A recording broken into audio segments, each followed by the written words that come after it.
Hello Airfix fans and welcome back to another episode of Retro Unboxing. In this month's episode we're checking out the Honda RC211V in 1/24 scale.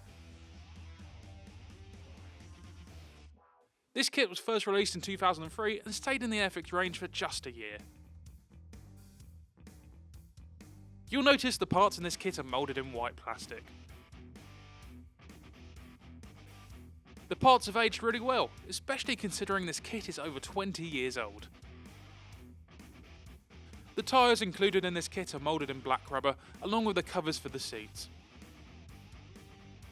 Would you like to see Airfix produce more bikes? Tell us what you'd like to see in the comments below. Now let's look at the decals. They've yellowed a little bit, but still look good enough to use on the kit.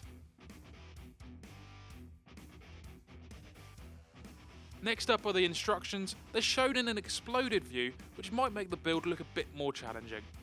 This kit was actually later turned into a starter set with paints, glue and brushes. I think a beginner might find it a little bit tricky though. And finally, the Club Airfix pamphlet from the early 2000s that we've seen in a couple of retro unboxings now. Well, that was the Honda RC211V from 2003.